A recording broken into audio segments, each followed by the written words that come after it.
YouTubers and friends, how you doing tonight? Absolutely fabulous, I hope. Right on, right on, right on. I see we have a lot of our regulars in the house. We have David from Tasmania, PD from Scotland. We have Rastaman Ralph from over in the UK too. I believe he's from Scotland. We have Chris Dyer and Ronald and Rich Cooley from Prospectors Radio. We have the Hook and the Hookette. Who else is in here? We have Mr. Wayne Nugget Brain Peterson in the house. Randy Scotty Tony. Patrick Moore. Our good buddy from down south a little ways. How y'all doing? Absolutely fabulous. I hope, like I said before. But we have a really good show tonight. My partners in crime. Actually, we'll talk about getting a little help for something from you guys later. But Toledo Justano and I have a good friend of mine and acquaintances of theirs, maybe. But our friend, what's his name, ma'am? Joshua Rekstad of Midwest Mining. He'll be with us right in just a flash. No, not you.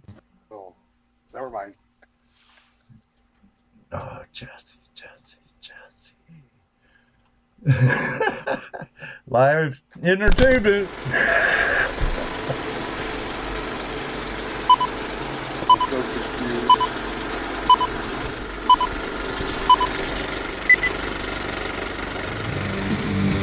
Hello, everybody, and welcome to another episode of Tuesday Night Hangout Live. It's Tuesday Night Hangout Live. It's Tuesday Night Hangout Live. It's Tuesday Night Hangout Live. With your hosts, Ed Byron, Toledo Jess, and Dano. Tuesday Night Hangout Live is a Flashy Old Man production.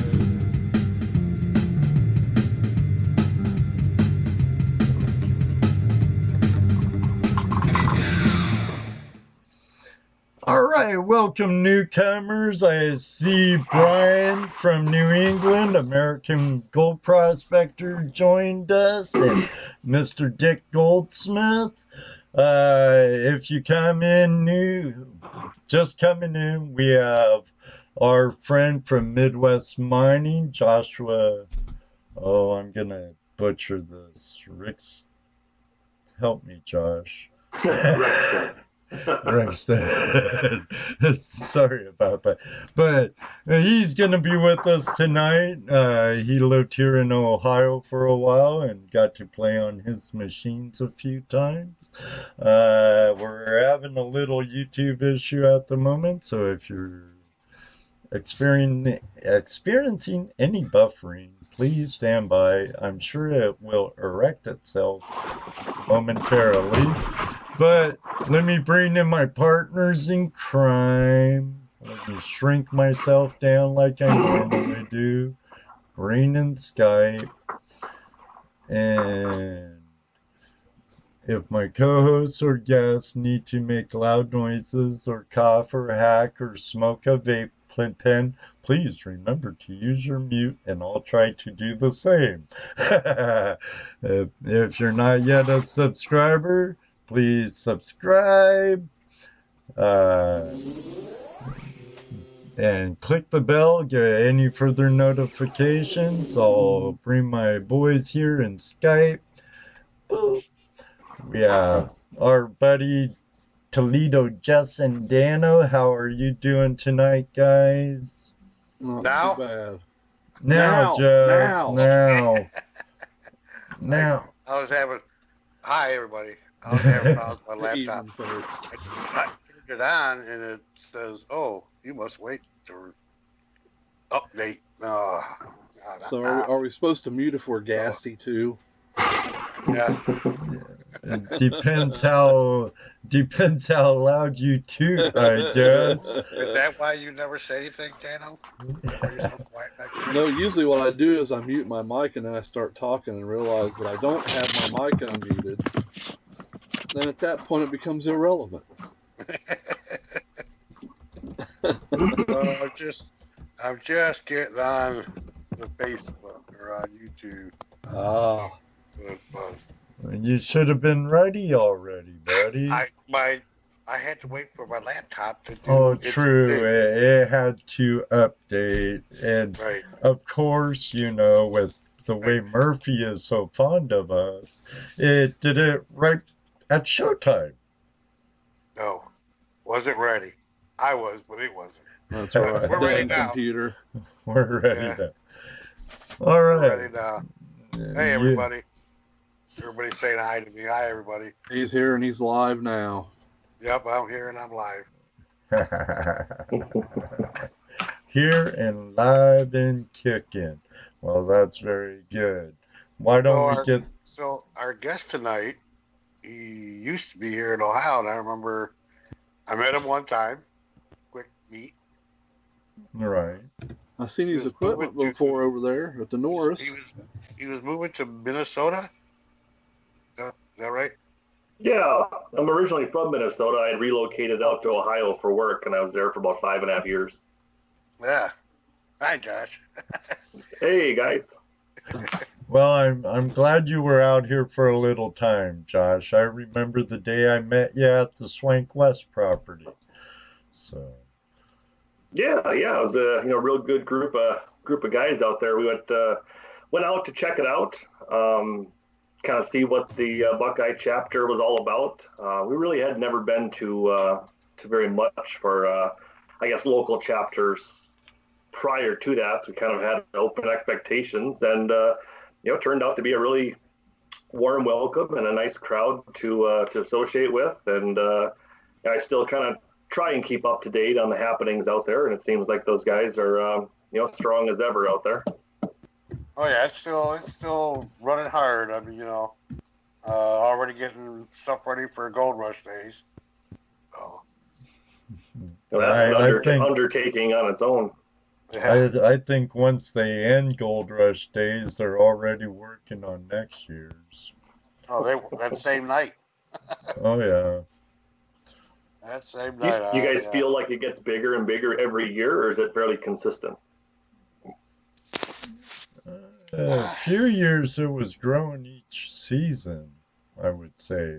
I think sometimes the weather beats it down a little. Right. Last year we had some weather problems. I think the year before too. Yeah. About every year we get a good thunderstorm or something. I lost that one shelter tent I had one year. Right. And poor thing. I liked that tent. So year after year, that little creek keeper, the little river keeps giving up her treasures. Oh yeah, and it doesn't seem to be slowing down any. I mean, you still go there, and I don't see any.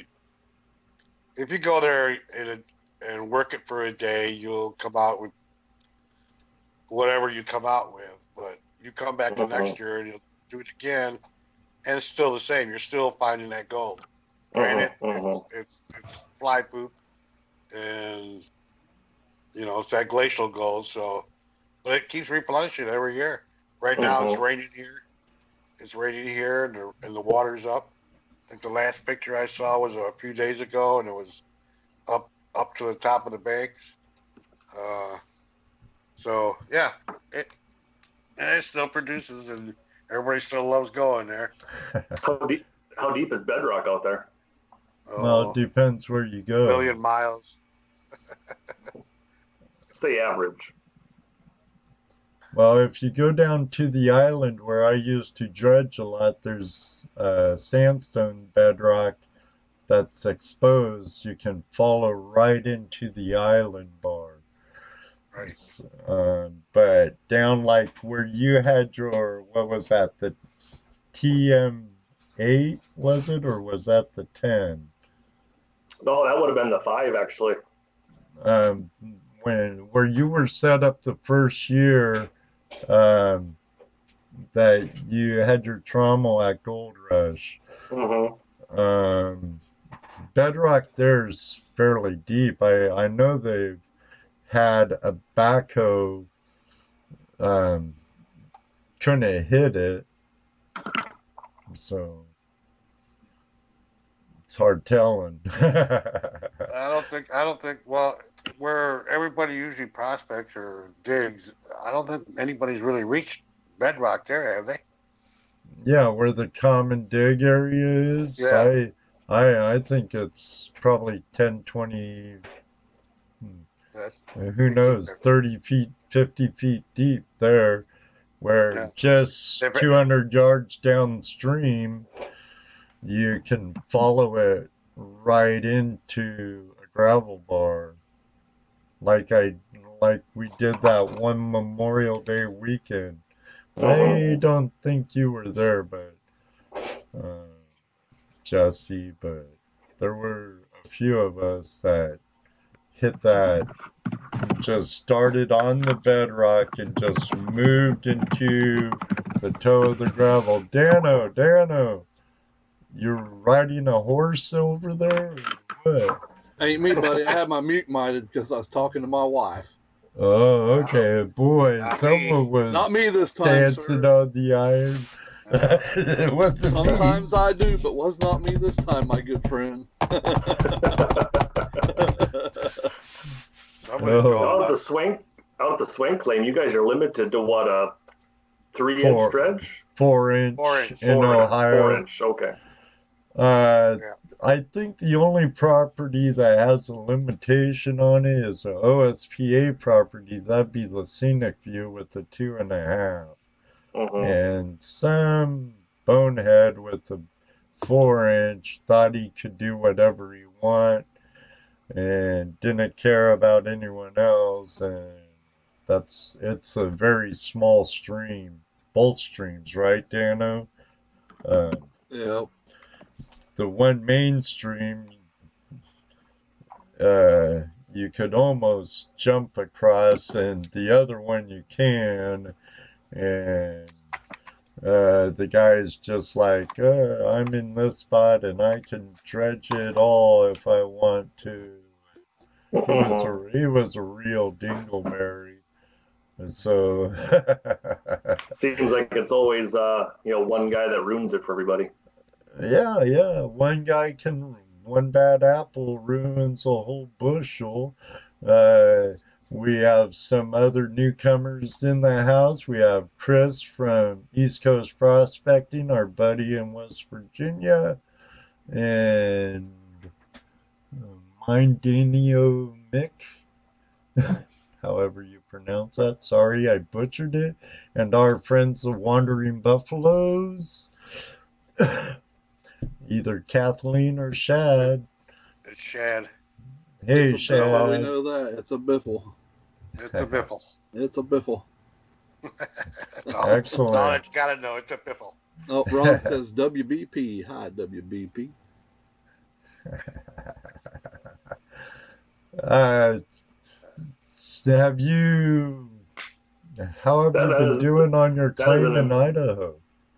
That is an amazing screenshot there of frozen video. It will get better. It is. It will get better. The same thing. Yeah, you couldn't find a more appealing time to freeze up, huh?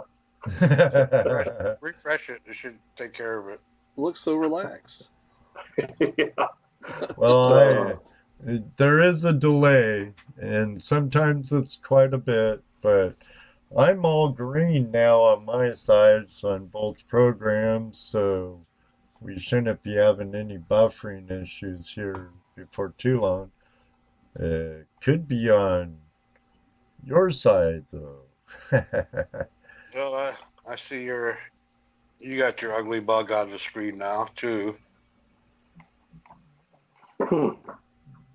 I don't.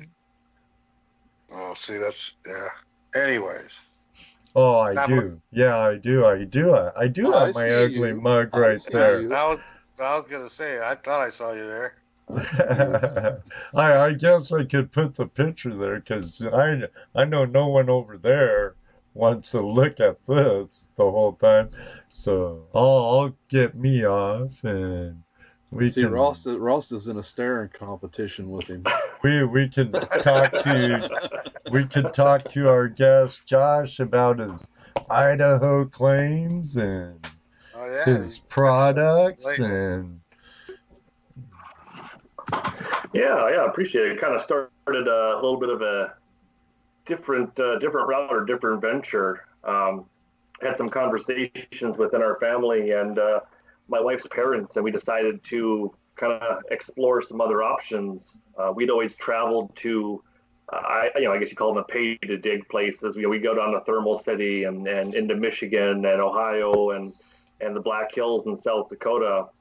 And with all the traveling that we would do, it always seemed like it'd be more economical to just buy our own claims. So we did a ton of research and stuff like that, and actually got into contact with a guy out west who was, I guess, divesting himself from some of his inventory. He had a bunch of claims in his name for many, many years.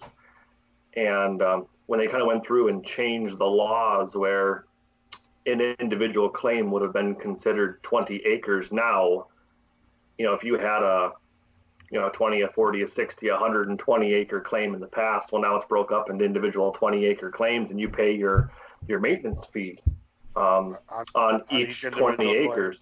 Yeah. So it becomes very, very expensive. And, gone are the days where guys could hang on to, a couple hundred acres of claims. It's just not cost effective nowadays to hold on to them. So he's kind of divesting himself from some of his inventory and hadn't been worked in a long time. Never commercially.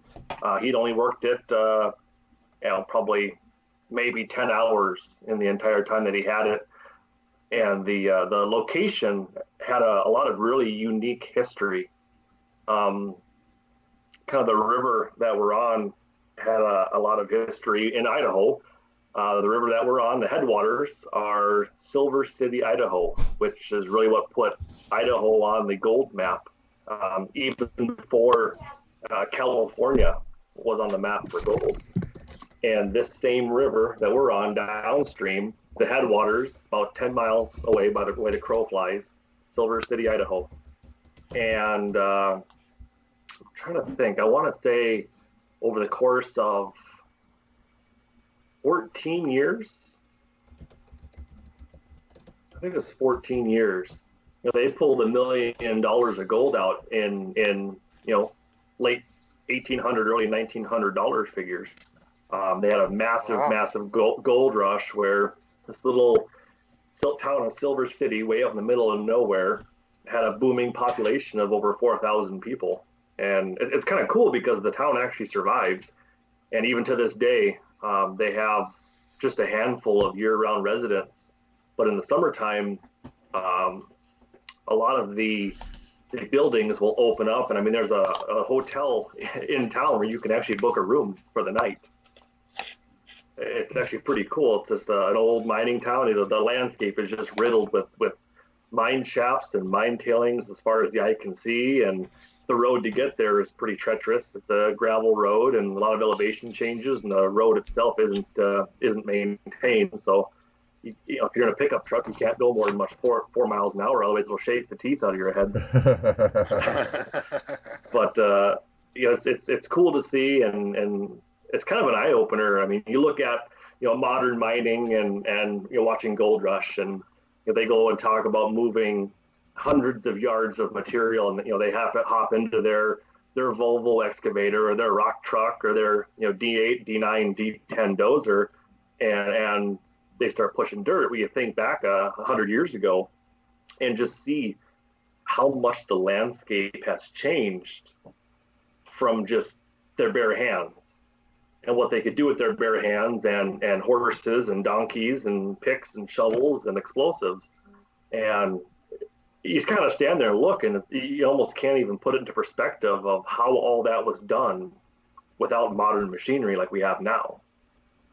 And you'd think, well, if they had 100 years, maybe, but it's just not. I mean, they would do this in a matter of a couple of years and just alter the landscape till it's almost unrecognizable purely by hand. It's a pretty amazing feat, and what we could accomplish back then with what we had, and kind of makes you appreciate how easy things are now.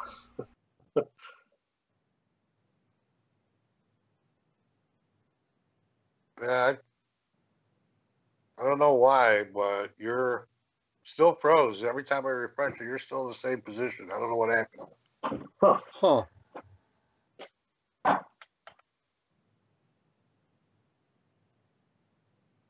No, but because Yeah. I'm watching, I see him on my tablet. Oh well. Oh, there it is. Maybe There a little we bit. go.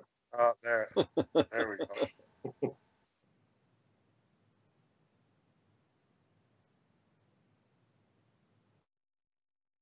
No, it's playing for me now. It's working now, though.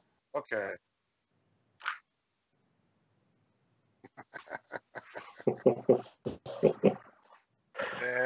That Murphy.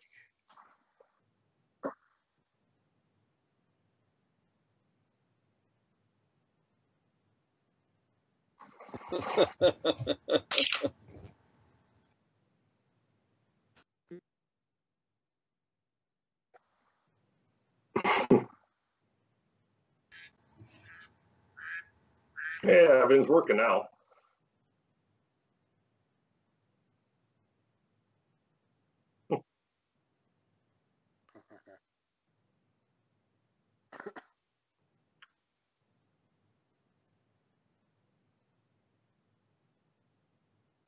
Over the years, Have you been selling? I had mute on. Sorry.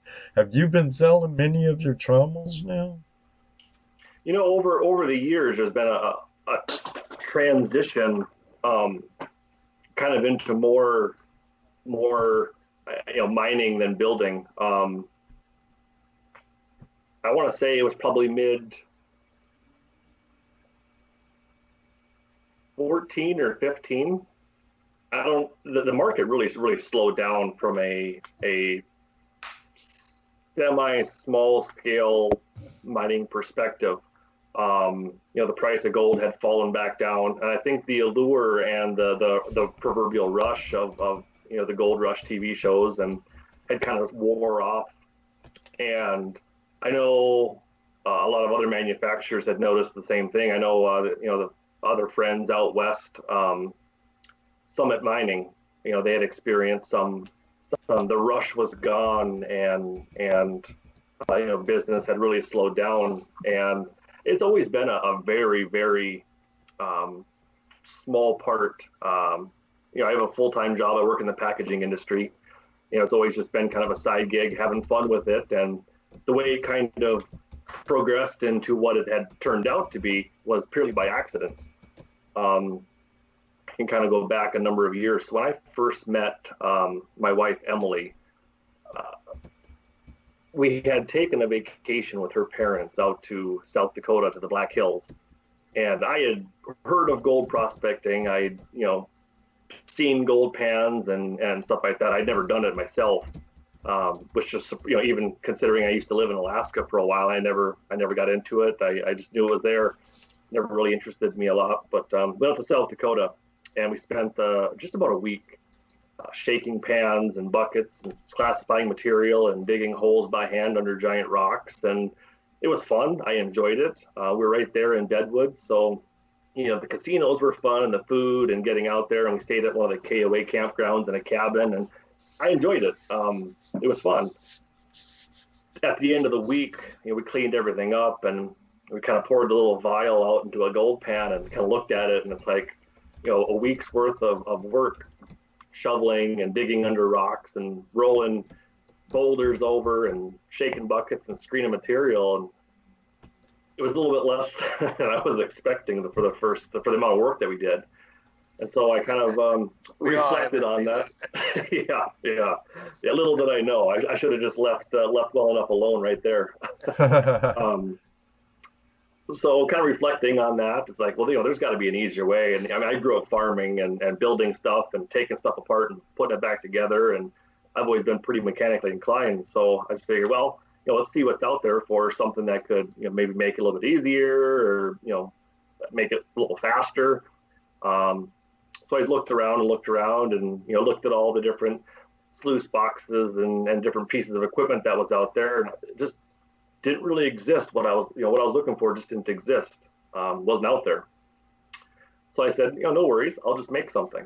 So I started tinkering around and putting some stuff together, and one thing led into another, and the machine kept getting kind of bigger and bigger and more intricate. And by the time it was done, it had kind of transformed or kind of metamorphosized into something very different than what I was originally looking to do. And we loaded it up on a trailer, and we had a family vacation plan down in Marion, North Carolina, to Thermal City. We were in Ohio. At the time, we were just dating, engaged, and her parents were coming from Minnesota. So we met them there. They got there a couple hours before we did. We rolled in kind of late at night one night with the trommel on the trailer, and it was pretty entertaining, just to kind of see the reaction. I just designed a trommel that would make life a little bit easier for us. And the next day, there was a lot of interest and people kind of asking questions. What made it unique was it was a water-powered trommel. It didn't require any type of electricity or a motor to run it other than the water pump. It was kind of something unique that I wanted to try. And I didn't think much of it. And, people take as many pictures as you want, and answered as many questions as I could. And that was it. We ran it, we tried it out, and we tested it, and had a nice week-long vacation and went back home. And a couple months later, we went up to Michigan to go to another group outing, and it was one of the LDMA kind of the invite digs where they open up to GPAA members. Yep. And so we met there to go to that camp. I think it was a 4-day weekend, and pulled in with it on the trailer. And again, kind of the same thing. Everybody came over to look and see what it was and ask questions and take pictures and watched us run, and didn't think much of it. And that kind of continued for, I bet you, a whole other year, where there was a lot of interest and it didn't exist. So I did a little bit of market research and realized that there was nothing like it on the market. It didn't exist. There was a lot of manufacturers that made the really small stuff, everything from basic pans all the way up to sluice boxes and little mini hand crank trommels. And I know there was the Hankoop high banker at the time. Whether or not they're still around, I guess I'm not sure. I actually have one. Oh, okay. I actually have one. And that was about it. There really wasn't anything else out there that was like it. And then, of course, you've got a half a dozen really large manufacturers that manufacture the really large, more commercial equipment. And there just wasn't anything, for the weekend guy that wanted to go out and he wasn't afraid to work and move some material and shovelfuls of dirt in almost as fast as he could. It just didn't exist.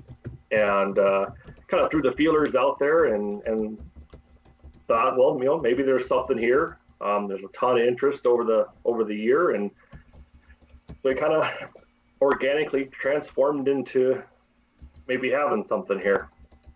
The biggest allure was, or the biggest, appeal was for a lot of the very remote locations where fuel might be a couple hours drive away. And we worked on a project for a gentleman in Lusaka, Zambia, in Africa, and where he was at, a round trip kind of like Jeep or truck ride to go into town to get fuel and to come back. I mean, it was like 14 hours for them to do that. So obviously having something that was very fuel efficient and very mobile was ideal. And when you're only fueling a 2-inch or a 3-inch trash pump, you can run all day long on a 5-gallon gas can. So I think that's what the allure was, or the attraction was, of just being highly mobile and efficient, and very minimal capital expenditures to get into that, where you're being able to process more than just a couple shovelfuls in a minute, or a shovelful a minute type thing. It was kind of interesting where things went, and got really crazy there for a while, and I don't regret it for a minute. It's been a fun adventure, and it's led into more family vacations, and getting some land out west that we can still go and run. We're changing up this year. We're getting into dredging, just because of the area, but all kinds of excitement. The biggest thing is the biggest thing is it offers us an opportunity to get out with the family and go have some vacations, and unplug from society and shut the cell phones off, and concentrate on the important things in life. Yeah, man. Right, playing in dirt. Mm-hmm. And when you come home, you feel so much better. For sure. Why did you go with water powered for your travel as opposed to a belt drive or even a windshield wiper motor? Sure. It really came down to, you already had to have a motor for pumping the water. A trash pump is required any way you look at it. Right. Why not either just figure out how to use some of that water, or just try and minimize the overall footprint of having to fuel, a generator or another motor, a second mode of failure, as you will, or if you will. Right. And I know when a kind of first idea popped in my head about making one that's water powered, I could never get off the idea. I was just stuck on it and had to figure out how to make it work. Yep. Do whatever it took to make it work. So what was there any like new development that you came up with that added power, or because a water wheel basically has been around for a long time. Were any innovations that you did to it that made it more efficient? Believe it or not, it's very difficult to make a water powered trommel. Most people think of, well, how hard is it to turn a drum?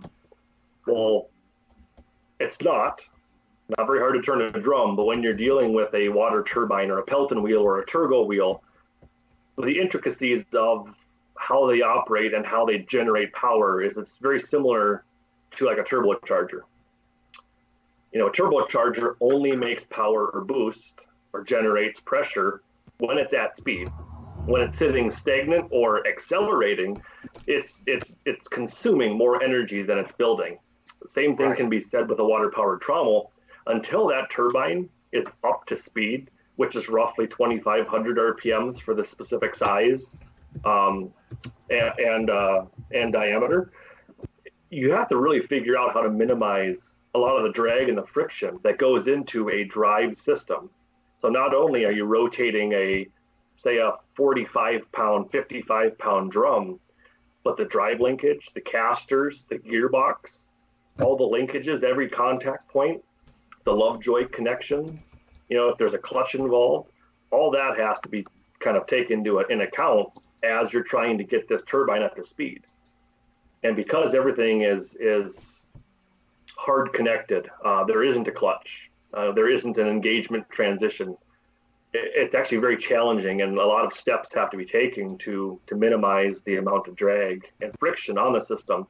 Even to go so far as to draining the factory oil that comes in the gearboxes and going with a higher grade full synthetic gear oil inside the worm gear gearboxes, that we reduce the speed from say 2,500 RPMs down to like say 75 RPM or 125 depending on the size of the drum.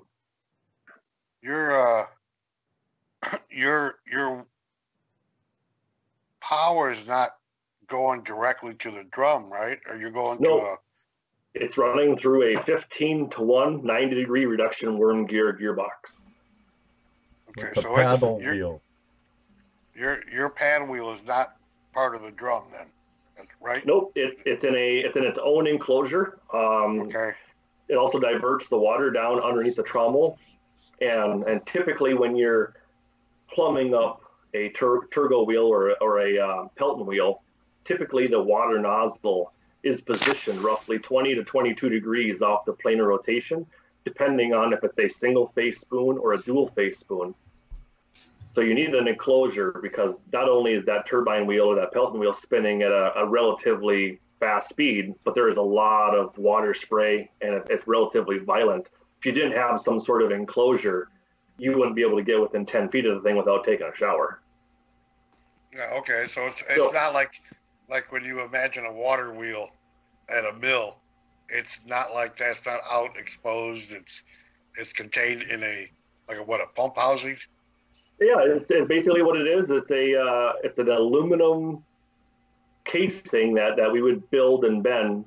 It's a 6061 aluminum, just bent into a chamber, a four-sided chamber with a removable lid, so you could get in to service it still. That was sealed up, mounted onto the C-face, kind of the flange of the gearbox, and then the gearbox was mounted to the trommel, and that's what suspends the turbine. So that runs through a 90-degree reduction gearbox, roughly 15 to 1. It's driven through either a 1/2 inch or a 5/8 inch drive shaft, and then through a chain linkage, it runs down to an idler under the drum, which has a much wider, higher tension timing belt with a Lovejoy maintenance-free tensioner to apply the pressure to be able to spin the drum. The way it was designed is that, say if you got a rock pinched or something bound up internally, instead of shearing teeth and shearing shear pins and wrecking anything, the system's designed where the turbine just stalls out. Doesn't cause any harm, any damage whatsoever. It just stalls the turbine out. You can turn your valve off to the turbine, remove the blockage, turn your valve back on, and you're back up and running. Rather than it continually trying to rotate and burning up electric motors or shearing teeth off or even worse. When we had kind of the demo machine set up at the swing claim for one of the group digs, I don't know how it happened, but a giant rock was dropped behind the drum somehow, and it actually wedged itself between the drum and the grizzly bars themselves. And it just stopped the trommel from spinning and turned the turbine off and plucked the rock out, turned it back on, and back up and running. So the water you use to turn the turbine, you use that for your sluice box also? Correct. Yep. Yeah, Roughly 30% of the water volume is diverted into the turbine housing. The rest of it runs through to dual spray bar system. So there's a spray bar inside an adjustable spray bar inside the hopper. And there's another adjustable spray bar inside the drum itself. We have a question from Dick Goldsmith. Joshua, is a 90-degree gear drive the most efficient? As opposed to like a 45? Or I guess when comparing it to what? Oh, I don't know, straight shaft? Comparing it to what? Sure. I mean, there are straight shaft or inline reduction gearboxes.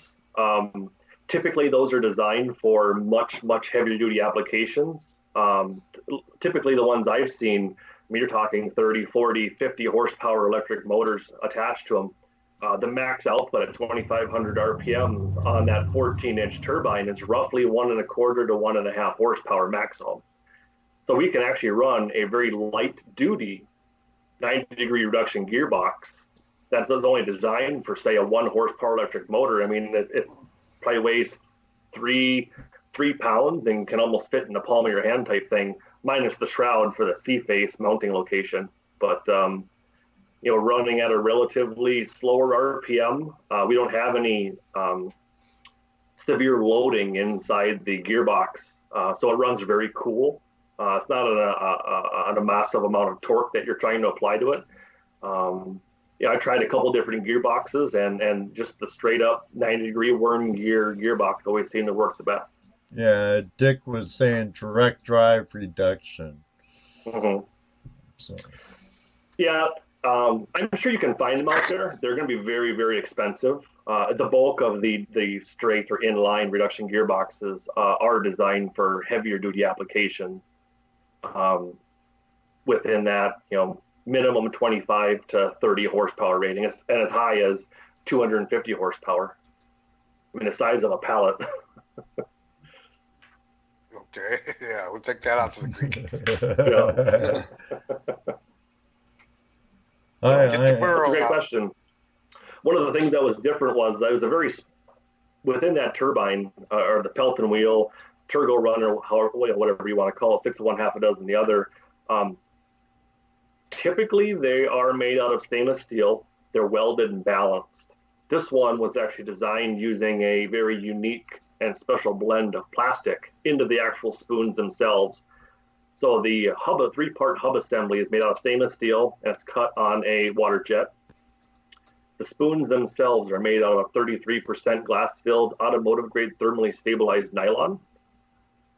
So ultra rigid, very, very hard type of plastic, very wear resistant to where clay won't stick to it very easily. But if something were to happen, to say you passed a small rock through the pressurized nozzle and you chipped or broke one of the spoons, there's one stainless steel bolt and a Zylock nut that holds that spoon into place. So you could potentially replace, or ideally replace, a single spoon, and there's no balancing required. You don't have to pull the turbine off or the Pelton wheel off, have it re-welded, have it rebalanced.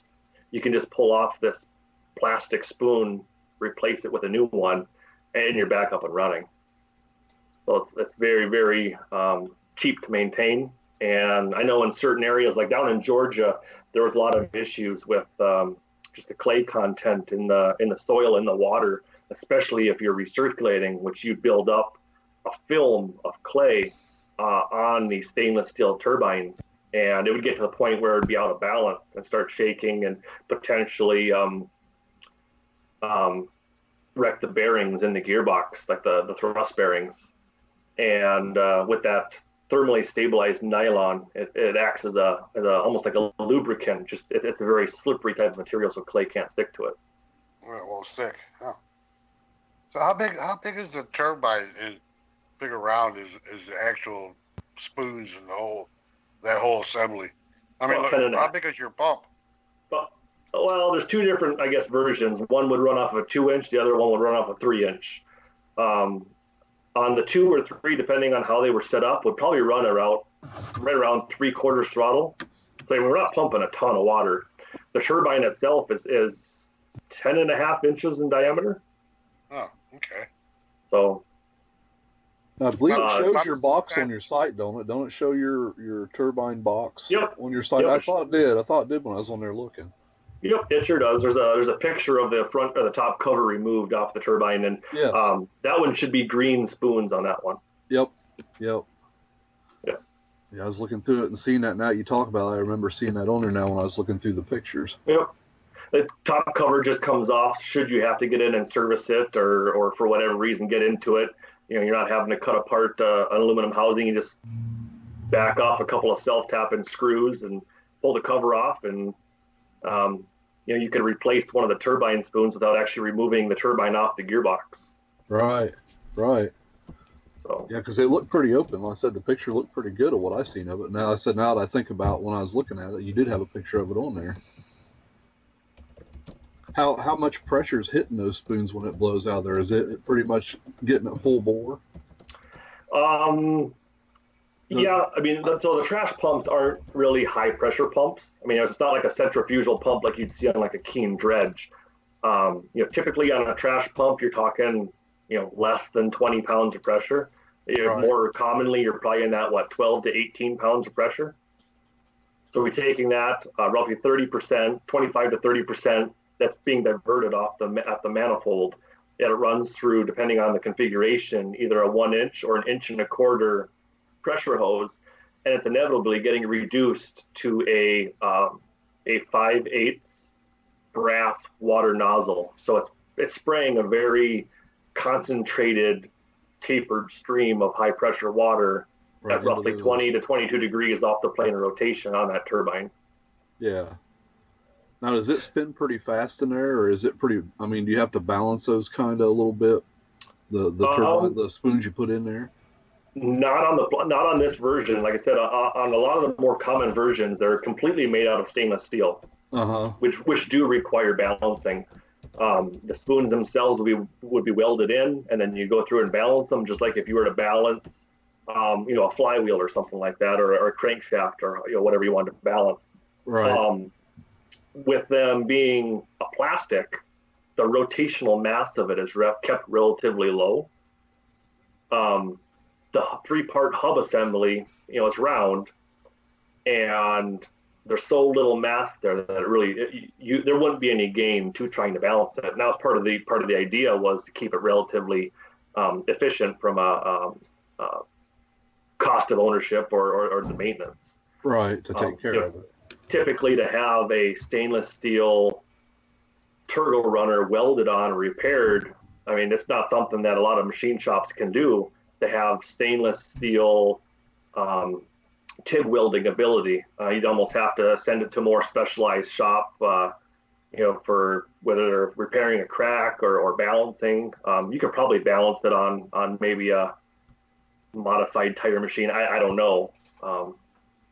But going with the thermally stabilized nylon, there's virtually no rotational mass to it.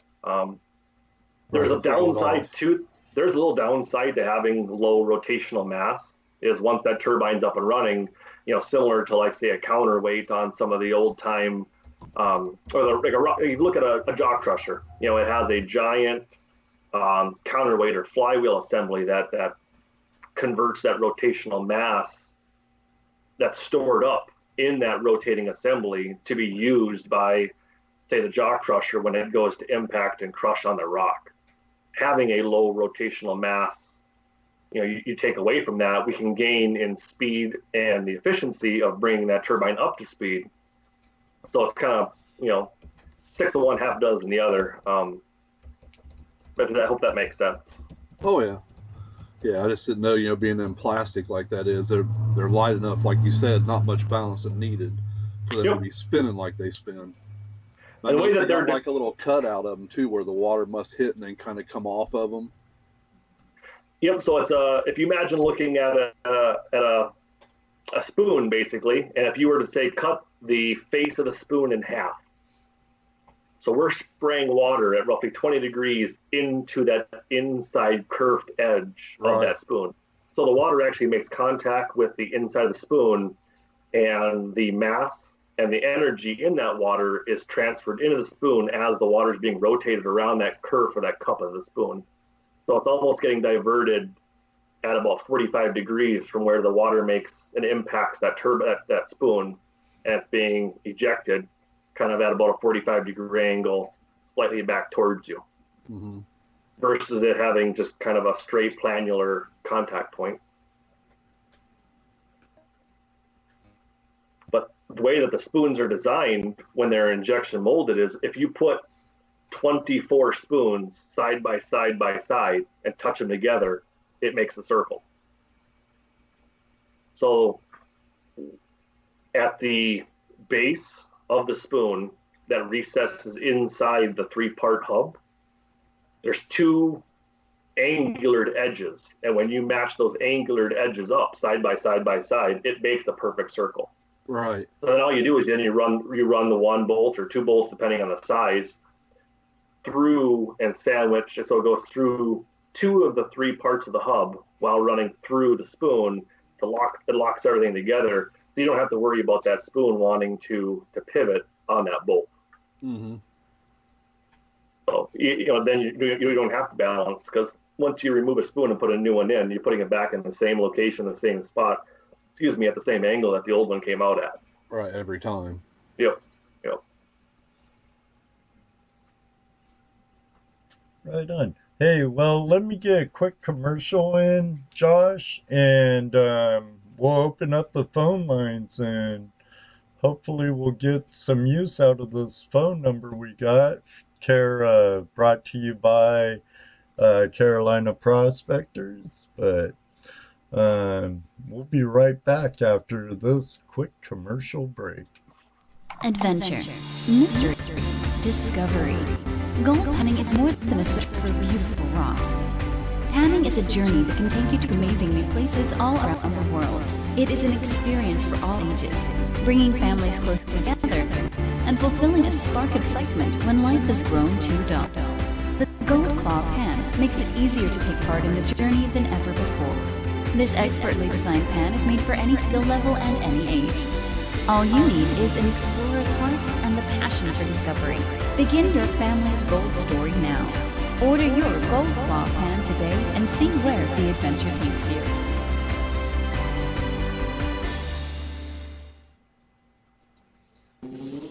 All right, we're back with Joshua from Midwest Mining, and phone lines are open.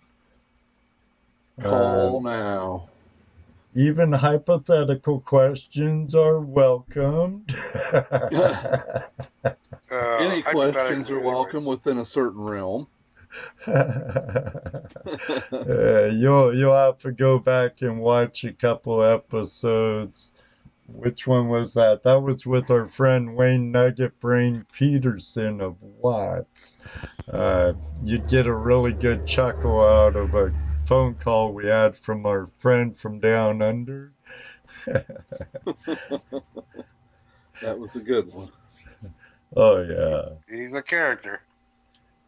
It was a good story too. It all kind of just meshed together and made a good laugh for everybody. That it did. So what's been your like weirdest or craziest or scariest thing that's happened since you've gotten this claim?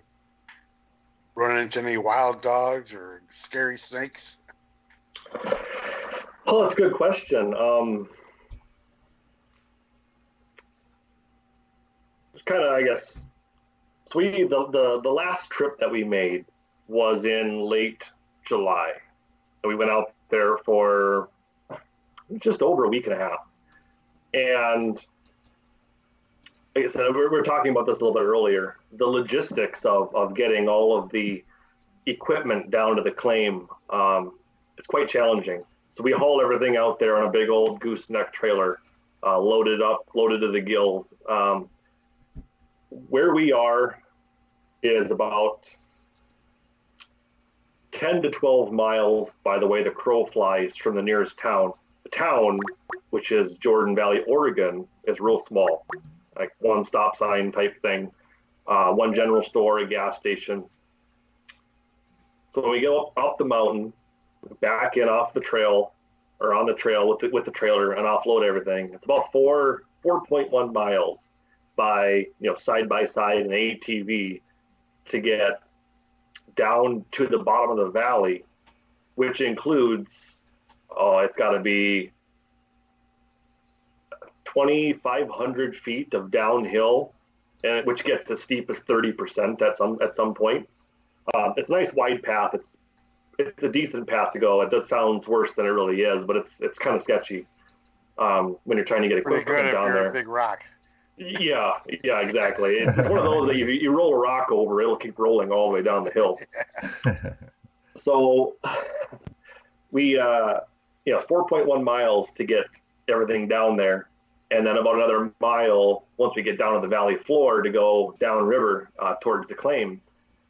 And so we kind of planned accordingly, and we had to go into Boise to get a bunch of supplies, and we brought the empty trailer back to Boise because we had rented a Case 580 backhoe.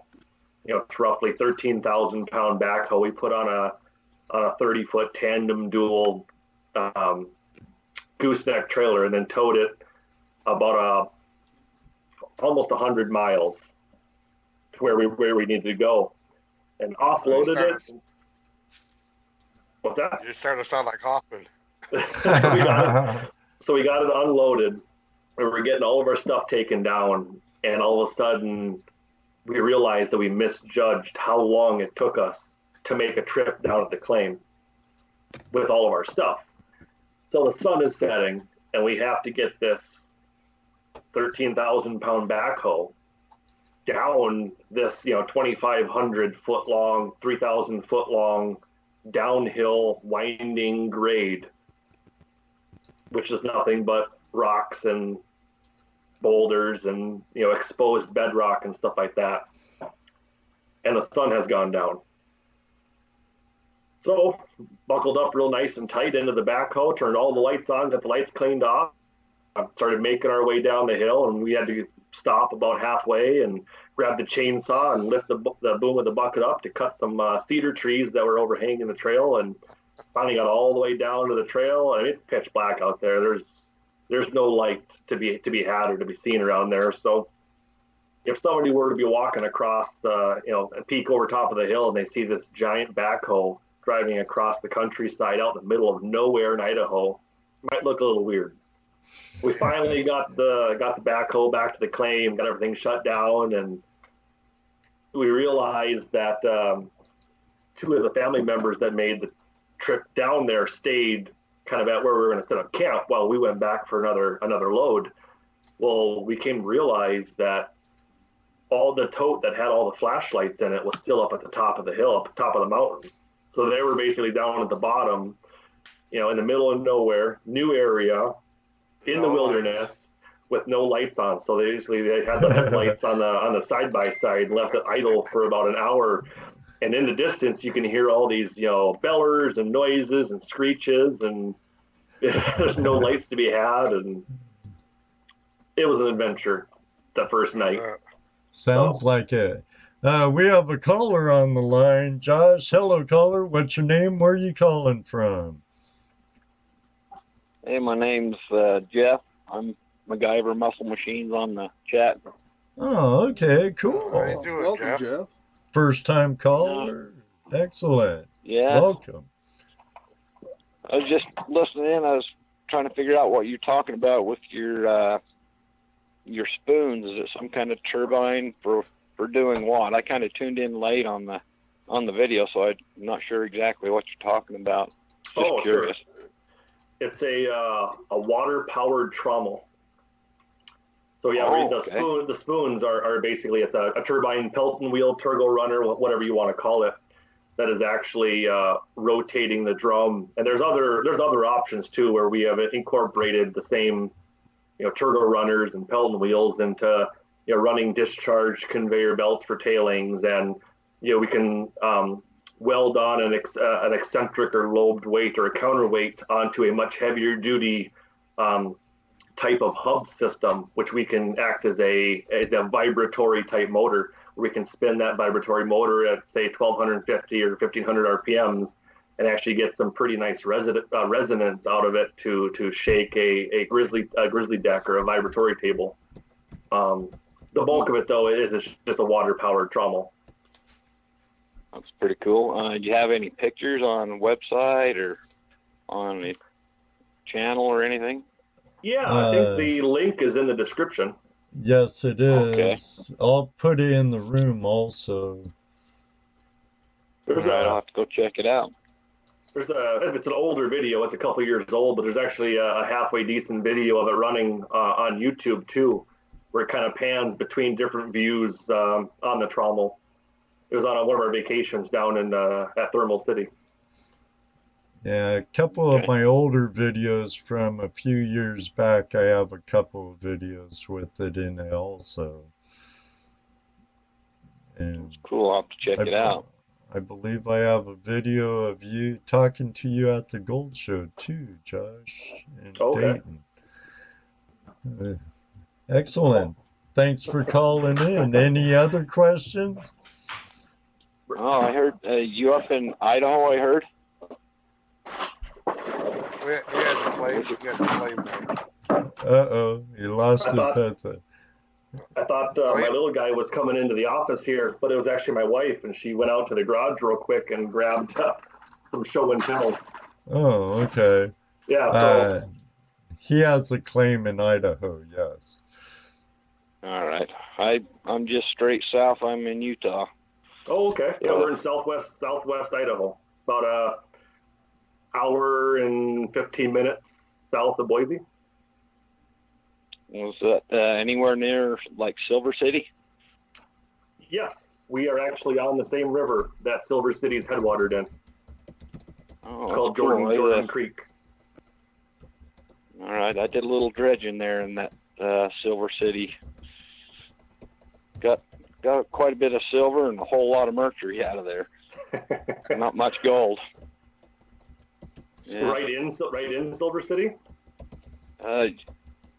Within half a mile of it. Oh, yeah, there at Silver City's been, that's been heavily mined. Where we're at, it's probably about 8 to 10 miles downriver. And we punched a bunch of holes this past summer down to bedrock and did a whole lot of testing. And the testing was phenomenal. Good. We got good tests. We got a 6-inch dredge ready to go here for mid-June. So, all right. And my wife just actually went out to the garage and grabbed one, so I'm going to try and hold this up here. So here's an example of the turbine spoon. Like I said, this is a 33% thermally stabilized automotive grade nylon. So on this flat edge right here, if you were to butt these up together, let me see if I can get my fingers out of the way here. So when you line 24 of those up together, it makes a perfect circle. So there's no, trying to balance or trying to measure the spoon distance or the spacing. So on the inside here, you can see, let's see if I can show it here a little better. So there's an open cut on the inside and then a full spoon face on the back. See if I can try and get a halfway decent view here. So basically, when you're spraying the water, you're spraying it at roughly 20 to 22 degrees across this opening here and into this back reinforced rib right here. So the water is actually having to make a spoon and get diverted at a slight angle. That way that energy that's stored in that fast high pressure water is being transferred into the spoon itself. Here's a smaller version. This is a much smaller version. So there's 3 different sizes. There's a 12.5 inch, a 10.5 inch, and a 6 inch. They all make the same amount of power. They just rotate at different speeds. So this one will be about 3,200 RPM. The 10.5 inch will be about 2,500 RPM, and the bigger one would be roughly 1,800 to 2,000 RPM, and they all produce roughly 1.2 to 1.5 horsepower at speed. But this one's a little different. I don't know if I can get this one apart without. I think I tightened it down. So it sits on a reverse threads arbor, and you can probably see on here, it's got 2 set screws that you would just tighten down on the male shaft end of a gearbox. And it's just this is a little different. This one actually has plastic in it, whereas some of the other turbines are all stainless steel. This one actually doesn't have any of the nuts going through it. Is it enclosed in a house? Is it enclosed in a housing, or is it just open like that? Nope, it's enclosed in an aluminum housing. So we just took sheets of 6061 aluminum, cut it with the plasma cutter, put it in a sheet metal brake, bent up a box with a removable cover, and then basically plumbed in some 1.5-inch piping as the discharge, which would discharge at the front of the trommel underneath the sluice box. So it's all enclosed. It doesn't spray. It's completely contained inside the box. And it's got a nice hum to it when it's spinning. When you get that turbine up to speed, it's got a hum to it. Yep, it's all enclosed. So, all right, looking forward to watching your video on it. Sure. There's one of the things I did a couple of years ago, and it's more, for me, it's more about getting out and doing it and having fun and letting other people try it. Marv, Ed, I used to bring equipment out for the club to use, and it's enjoyable for us to offer up opportunities for people to use equipment they normally wouldn't have an opportunity to run. And there's actually on the website kind of the DIY kits, which funny you mentioned that. They're actually, I just posted them on sale because there's excess inventory in my garage I'm trying to clean out. But there's 3 different levels of like the DIY kit. So like a stage 1 would be the turbine and the turbine housing, and I think the gearbox. That's the speed matched gearbox, so you get the fully completed turbine, and not this one, it'd be the bigger one, the green one. The gearbox, and then the housing, and then the next stage includes some more additional drive components, and then like the stage 3 includes all of the drive components, the shafting, the trommel drive casters, the housing, the turbine, the gearbox, the pillow block bearings, the shafting, the sprockets, the chains, basically to build your own water-powered trommel. So basically, you're selling all those accessory parts that you never think about getting when you start to build a trommel. I will be the first to tell you it's a lot more challenging than a guy would think. Especially with doing one that's water powered. Like I said, drag and friction plays such a big part because, like I said before, like a turbocharger, a turbine only makes power when it's at speed. So when this is up to speed at say 2,500 or 3,000 RPMs, that's when it's making power. This wheel falls flat on its face and generates next to no power until it gets up past like 2,000 RPM or 1,800 RPM. So with a connection through all the shafting, the gearbox, the sprockets, the tensioners, and the belts to get all of that mass rotating so that turbine can get up to speed and make power, it's a challenge. That sounds like it. So lots of testing and trying, different types of gearboxes, different ratios, different oils, different types of bearings, different types of connections, and trying to make it so it's universal bearings. You go to any store and get the same pillow block 1/2-inch bearing and it would work. There's nothing unique or proprietary about it. It's off the shelf parts, made in America. It's just the legwork of matching which components work best under what circumstances that's been done. But so you're still producing the trommels, or you just do it by order, or everything warehouse is full of. I had a manufacturing facility in Ohio. Moved everything back home about 2.5, 3 years ago when I came back, and it's just strictly to order. I've got the parts and pieces to put them together. On the website, there's so many different options and versions and variances that a person can kind of customize, that it doesn't pay to build one of everything, because you'd have a whole warehouse full of different parts and pieces. So it's kind of the way that was designed was more subcomponents or sub-assemblies where all the frames for this size are the same, and you can just kind of build on from there, but everything's custom order. Oh, that's cool. So if I had a bright idea, which I don't get too many of building this special trommel, I could come to you and say, hey, I need a trommel these dimensions, and I want to be able to move this much material, and you would be able to work with that. Sure. Yeah, I mean, Cool. there'd be a lot of other conversations. You want it Fire Engine red or cherry pink, or but yeah, more or less. Okay, that's cool. That's good to know. You have any other questions, caller? No, I'm good. I think I'm going to hang up and just watch the chat from here on out. So, well, thanks for calling in. Yeah, Thanks for calling being in. part of the community and coming to our last few shows, and definitely thanks for calling in. Yeah, appreciate it. yeah, no problem. We'll probably see you next Tuesday. Excellent. Okay, goodbye. Later.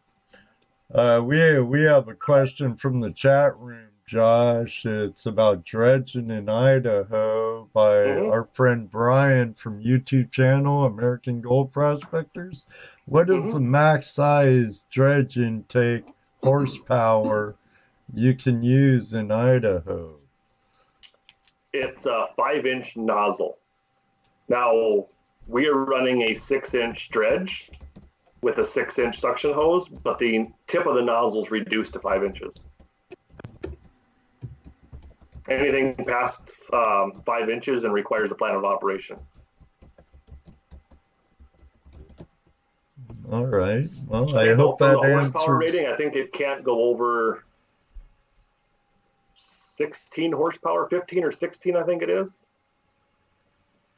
It does say from a volume standpoint, but I mean, I think it's something really low. Like it can't have a processing capacity over like 2 yards an hour, which I mean, that's like a 3-inch dredge, 2.5-inch dredge. So, but yeah, and that's the wording in the laws for Idaho. It specifically says the nozzle can't be or has to be 5 inches or less. So you could have a 6-inch hose with a 5-inch nozzle. Yep, that's exactly what we do. So we've got the Keen 6-inch Mini. It's the 13-horse Honda electric start running the gassed 263 compressor. It has the 6-inch jet flare, the 6-inch power jet, 6-inch suction hose. It's got a 6-inch. They call it the what do they call it? The oversized power jet. So there's actually a bullet that's glued on to the hose itself, and the bullet slides inside the power jet. That way, there's no restriction through the power jet. And it's just there's a ring. You guys have seen it. There's a ring that's welded in, offset at a slight angle on the nozzle itself. That diameter is 5 inches.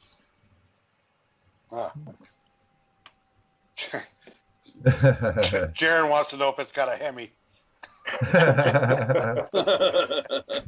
Nope, it's just a single 13 horse. You only got one. Okay. Yeah. If you look at the specs between the two, there's really no benefit to having the two motors. It'll actually consume more fuel having the two, say, 8.5 or 9 horse motors than one bigger one.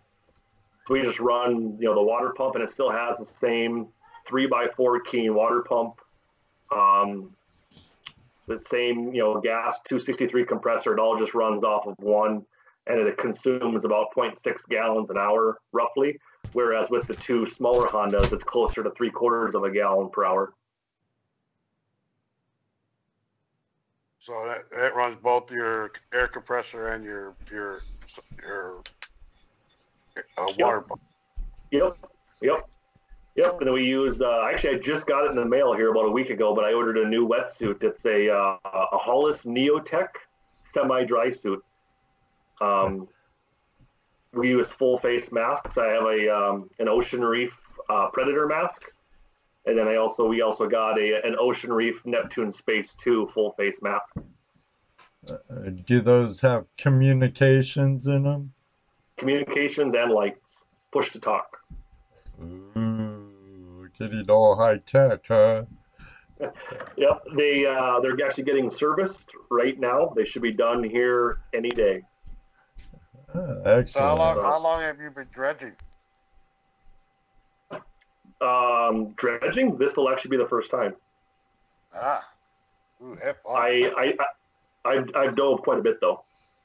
Do you have a water heater? No, no water heater. Those Neotech, the Hollis Neotech semi-dry suits are actually considered exposure suits. So it's not a dry suit; it's still a wet suit. But the way that they're designed is they're designed for colder water. Cool. Yep. How thick you say it was? The suit? Yeah. Well, it's a combination. There's 3 different thicknesses in it, but it's considered a 7 millimeter. And you said a semi-dry suit. Correct. Yep. Yeah, I know PD from Scotland here. He's a dry suit guy. I bet that water over there is pretty cold. It's I've dove with dry suits before, and if you can get away with doing a semi-dry over a dry, it's much more comfortable in my opinion. That's just my opinion, but Here you go. Here's an example. We'll see if this can even pull up. But yeah, they're getting serviced right now. Oh yeah, I see them. Oh yeah. Nice, nice. Is Emily gonna get under there? Do some dredging? You know, she'd be open to it. She's actually not going to go this next trip in June. We have another little guy here.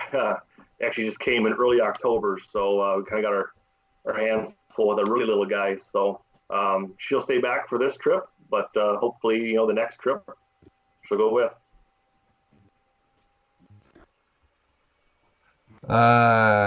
Ronald from ERT Radio. What has been your biggest Murphy mishap? You know, Murphy's Law. Murphy's Law, yeah. It's a very good question, and it was a very, very expensive lesson I learned.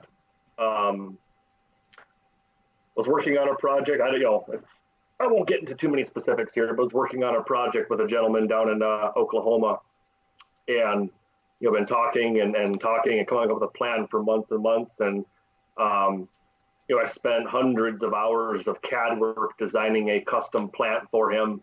Some of the components I couldn't make and had to have basically built for me. Got the contract signed, ordered up the parts, ordered up the equipment, brought in some specialized equipment, and then inevitably reneged on the contract and kind of left me holding the bag for a pretty substantial sum of money. And in hindsight, I probably should have done things differently to cover my own backside, but I've always been a very trusting person and kind of take a handshake as a binding deal, and as some signed contracts, but as a costly mistake on my end, and you live and learn, I guess. Yeah, I guess. Unfortunately, everybody's not like you, Joshua. So that was a rough year. That same year, the server that held my website and email crashed due to a lightning strike, and I lost 2 years worth of emails. Oh, the same year. Like somebody's giving me a sign here. Double whammy. Double whammy by Murphy. So. American dredger Brian, he's quite the experienced dredger, and he says you will need a water heater and a wetsuit. It is the best way for cold water. And our buddy PD in Scotland, oh, they're just giving their 2 cents worth. Take it. Let me see if I could find it. What you say, Scotty? Semi means wet. Wet means cold. Something like that. If I was going to be going early in the year, I would completely 100% agree. But we're going out mid-June. It's a relatively smaller creek. We were out there end of July, and the water was very comfortable, even just bathing in it. My concern is that those Neotech semi-dry suits will actually be too warm for when we're there. If we were there early in the summer, or it had more consistent or more substantial, say, spring runoff from the mountains, I would agree 100% about having a hot water system. But with how small the creek is, the springtime runoff is pretty quick. I don't foresee it being a problem. Again, I could be wrong. We were out there late July, and the water was very comfortable. I mean, even to the point where you could go bathe in it, and it just felt good and it was relaxing, and it wasn't cold. Well, I understand know. things change when you're in it for hours, but by the end of the season, you'll know all those things you forgot. I know that part of Idaho gets extremely warm in the summertime, so. Very much so. I mean, when we were there, the days would be tickling at mid-90s. That's summer day. It's high desert. Yeah, it's high desert. I mean, sagebrush, and there's not a lot of vegetation out there. Oh no, volcanic basalt and, Lots of it. desert, high desert, a lot like Eastern Oregon, and even down south of you in Utah, but that's beautiful country nonetheless. Snake River. How far is your claim from the Snake River? It's a good question.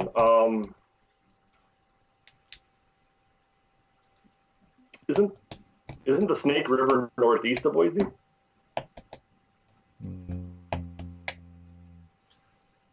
I thought the Snake River ran pretty close to Boise. It's a good question. I'd have to look into that. One of the exciting things that I want to go check out this year, and I was just looking for a picture of it, was I'm sure you guys will be able to tell me instantly what this is. So this is about 3 miles upriver. Well, I'll say 4 miles upriver on the same river that we're on. And that was from the early 40s, I believe. Is that a corduroy road? That goes on for about 2 miles, and it's all bucket line dredge tailing. Oh, okay. It might be hard to see here, but I see now. At first, to me it kind of looked like an old corduroy road. You know how they laid down logs and stuff. Oh, but sure. Now I see the tree lines and. There's a river that goes right through Boise. I can't. Oh, that's the Boise River. That's a big river. Zoom out a little. So here's one of the holes that we had punched down to bedrock for testing. Kind of share some kind of show and tell here. So this is out on the claim, punched some holes down to bedrock. One, to measure how deep bedrock was, what the kind of the rock strata looked like on bedrock. If it was just, gravel all the way down, if the, gravel changed at all. Very consistent all the way down to bedrock, and bedrock actually wasn't that deep. The deepest that we found, bedrock, was about 8 to 10 feet. As shallow as 3 feet.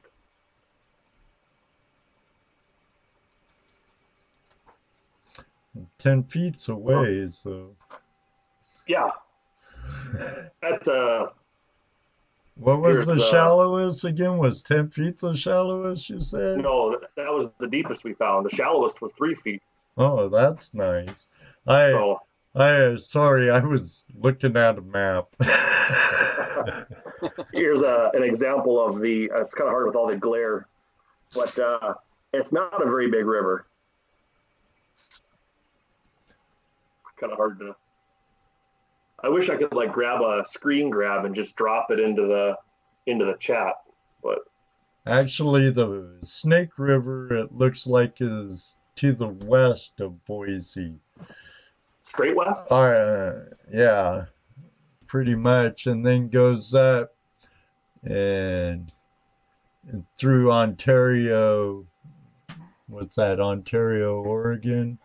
And then up, heads towards the Columbia River. Oh, that's down. Yeah, somewhere. I need to stop looking at maps. I'm getting sidetracked. Just patiently waiting for spring now. Anytime now. It was 70 degrees here today. I was actually sweating for once for this winter. But it's supposed to get cold and chance of snow tomorrow. Gotta love Ohio weather. It was 19 degrees here, and we got a couple inches of snow yesterday. Well, that's what you get for being up there in Minnesota. It'd be like our friend Ronald up there. He's also from Minnesota, I believe. Oh, okay. Yeah. Yeah. Yep. He's from Minnesota. I usually say Wisconsin and then he corrects me, but yeah, Ronald's from Minnesota also. Uh-oh. Nugget. What happened? I don't know. We lost you for a second, Josh. Can you still hear me? Yeah. Yeah, we got you. You disappeared for a second. And so Adam's in the room now, and he says, "Oh, hey, Adam." Says that they're still using a bucket dredge on the Yuba. Huh. Yeah, Yuba. Let's see. Oh, come on. Merced and South Yuba, both dredges here, and Yuba is still running bucket line. That'd be cool to go see. Surprising. It's probably a museum. They'll do that. Let's see if he responds to that. Oh, I know there's an old dredge, bucket line dredge in Sumter, Oregon. That's pretty cool. Have you metal detected those tailing piles at all? Have not. It's definitely something I'd like to do. You know, their classifier was only so big, and anything bigger than that, you know, ended up in tailings. Yeah. And it's been known, people been known to find some nice nuggets on tailing piles from bucket lines. Plus, the good thing is what was at the very bottom is now on top. That it is. Yeah, it's definitely something we want to go out and you know, take a look and explore. It's kind of so many things and not enough hours in the day type thing. Yeah. You know, it's almost like a guy should just sell everything off and go live out there and go move out there and live in simpler times. Well, we have one of our buddies here in the chat room right now. That's exactly what he's done. Yeah, he's from Massachusetts and he's went out west. So sold all his stuff and now he's looking for gold and looking for a job. Yeah, eventually moved his family out there. We wish our friend Adam the best. Where out west? Well, right now he's in the motherlode country, California. Okay. Here, old Oregon's getting harder and harder to dredge in. Oh yeah, they're trying to pull a California on them. You know, I'm glad our boys up in Washington State keep fighting them really good. Yeah, they just had a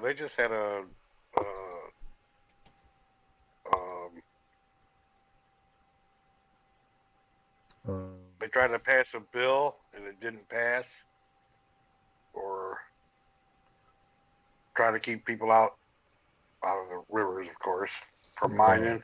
Yeah, I know this about Washington, the state I call home, even though I'm a native Californian. But I won't hold that against you. Thank you, Josh. But I know this about our mining community in Washington. When they keep a very close eye on the state capitol and legislation, and when something gets introduced that affects small-scale mining and the use of public lands, I mean all the organizations and clubs work very well together, and they bombard their lawmakers and legislators, and so far they've been doing really well, and The state's even given the miners their awards for collecting mercury and trash and stuff. So. Oh wow. Yeah. Thankfully, where we're at, it's open dredging year round. There you go. No restrictions. No restrictions? Just on the dredge intake size, that's it. No, just that one. That's not bad. I mean, aside from the obvious things of not cutting into the bank and staying below the mean high water mark and such. So right. There is a permit that you have to get. You can get it there on site at one of the BLM stations. So where we're at, BLM land. It's not Forest Service, it's BLM. And for a non-resident water usage or water rights permit, which is required if you're going to pump water, the non-resident fee for the year is $35. And every person in camp basically has to have their own permit. So $35 for a year, that's easy. Right. So you're buying a permit to pump water. Pretty much, huh? Yeah. Okay. Not for dredging and not for high banking, but for pumping water. Yeah, I mean, if you're going to run, a high banker, right. It gets a little tricky. So if you are removing material by hand above the mean high water mark and still pumping water, you do not need the permit as long as you're within the size restrictions. But if you're dredging, I'm trying to think of what the actual legal term of it is for Idaho. It's the small scale miners. I don't remember what it's called, but I could have to look into it. Some tricky rule. Let me. But still, $35 for the year. That's not bad at all. Right. No, not bad at all. Let's take another quick break, Josh, and we'll get back and reopen up the phone lines, and let's see if we could get someone else to call in. But we'll be right back after this word from one of our sponsors.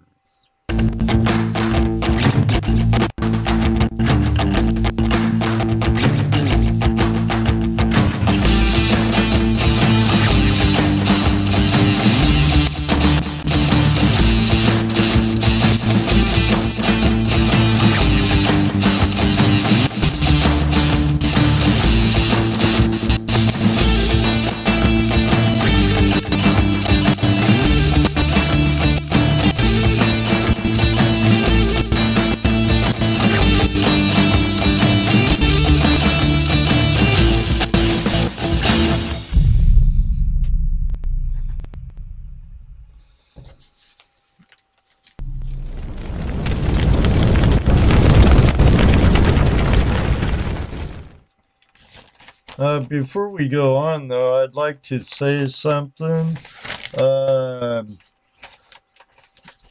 There's a few YouTubers and stuff out there that are really cool. Whoa, cats, calm down. I'm live here. Doggone cats. They can't read my on-air sign. Friday, the 23rd, our friend here in chat, Pioneer Polly from British Columbia, the beautiful island of Vancouver. Him and Vogas Prospecting, Chris from Down Under, is having a live show if he can get everything all worked out. I saw in chat he might have to cancel. We'll know more later, and I believe if he goes live, that will be at 9 o'clock Pacific Standard Time. Correct me if I'm wrong, Paul. And for all of those smaller YouTubers and stuff, if you're not yet subscribed, like to Tazzy Adventures, Red Dog Gold, he seemed like an outrageous cool guy. especially from the meetup that David from Tasmania Gold Rush Australia had with them. He does a lot of metal detecting and finds some mighty fine gold. But I encourage all of you to network with fellow YouTuber prospectors and become part of their community. Subscribe, comment, watch, comment, subscribe. Not necessarily in that order, but works for you. Yeah. But I'm sure Pioneer Polly will let us know more about his live show. I believe it's his first go at it, and You'll have to check him out. oh, definitely. I set a reminder for it. I'm just waking up at 4 in the morning this week. Been working 10 hours. We'll get on there and we'll heckle him. Yeah, maybe. Polly don't do that to us. Plus, our fantastic monitor would shut him down if he said something inappropriate. Let me do a quick little shout out here. No. Kidding. Friend. Go ahead. All right, hey, our friend. Don't you dare bite me! The heck is that? I'm having flashbacks. It sounded like when Ray's wife almost got bit by her dog. So anyways, Rich Cooley, our buddy over there at GoProspectorsSpace.com, he put out a notification if anyone has any ripples that they no longer need because they use gold hog matting or dream matting or whatever other matting, please let him know he's interested in all sizes for sluices and dredges. So if you got something like that available you want to get rid of, get a hold of Rich Cooley at GoProspectorsSpace.com. I'm sure you'd be happy to hear from you. Okay. Onward. All right, well, let's open up the phone lines and see if anyone will call in and ask some questions. Probably we have a little bit long, and we have you for a little bit longer, Josh. Yeah, that's fine. All right. Call in now. It's earlier here than it is there. Right. So you've been checking out your property all summer? Itching to get back out there. Yeah. You got your spot all picked out, ready? You know where you're going to go? Say this is the spot? It's all, well, relatively, yeah. Yeah, pretty much. Yeah. Unless you find something better when you get there. Yeah, definitely going to do some more exploring. We were actually talking about this earlier, but there's a cloud-based, I guess, processing website called Drone Deploy, where you can actually take a drone, like say a DJI Phantom 3 Professional or a 4, link it with their software to actually fly the drone, and you can actually program it to take off and go fly a predetermined flight path while taking pictures at a very specific intervals. And it will take all that data. You can upload it to the Drone Deploy cloud, where basically the computer will stitch the images together and give you back high-res 3D imagery that you can kind of pan, tilt, zoom from different angles, just like Google Earth, but more real-time because it's the pictures that you just took versus relying on, say, 3 or 4-year-old satellite imagery in Google Earth. So you would use your drone and you just link it up on an app on your phone? Yep. Well, yeah. So I use a tablet, or I'll use the tablet to actually fly the drone. And then actually I use a ruggedized Panasonic Toughbook laptop out in the field to plan the flight path and set a lot of the settings, and you can upload everything to the cloud where you can stitch these images together. And it's really a really interesting tool because you can actually survey the ground in much better clarity and much higher resolution than you could with, say, traditional, Google Earth or older satellite imagery. Right. So if you wanted to go, explore, a nearby gulch that, honestly, you just don't feel like walking it, you can actually get an idea of what's in there and some elevation changes. The drone itself is capable of connecting with 8 to 12 satellites at once, so you can get some very specific GPS coordinates and analytics out of it, and almost do like a ground survey of whatever path you want to fly. Bring that back, fire it up on the computer type thing, kind of figure out where you want to go, what you want to check out. If you want to bypass an area, or even find a better route to go, to your whatever area looks more promising. So that you'd be able, what you were looking at would be right now pictures, which not like a year, 2 years old, like on Google. Something you just took. That's exactly actually what's out there. So that body laying there is probably still going to be there. Yep, without a doubt. And nowadays with the cameras that these things have, I mean, you can take these pictures in almost ultra high definition or 4K. So from a pixelation standpoint, you can zoom way further in and get some more details than you ever could with Google Earth. I mean, you get to 100 foot in elevation, and a lot of Google Earth imagery gets so pixelated that you can't make out a lot of the details. Right. And as far as measuring the gradients and elevation changes, it's very difficult to do, with satellite imagery, because obviously, they're taking pictures from 120 miles up, or right. So, and you can use any drone. You just have to have that app. I don't know if it's any drone. I know I've got it pulled up. You're sending your files, right? Basically to that website, yep, or that app, but you have to use their software to actually fly the drone.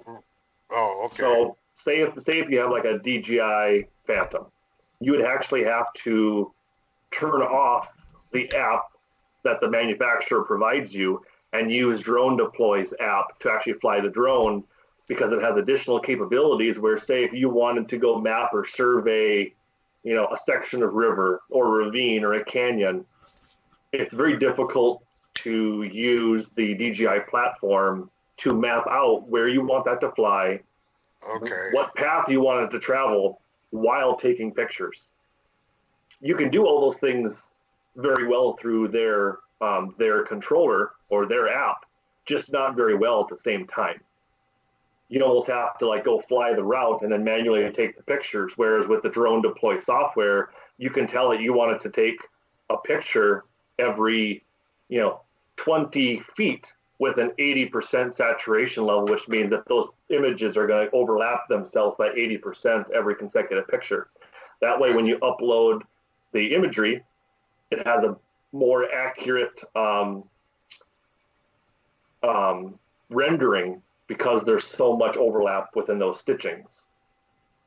That makes sense. So one of our people, American Gold Prospectors, one of our people here said that the cost for this is $1,400.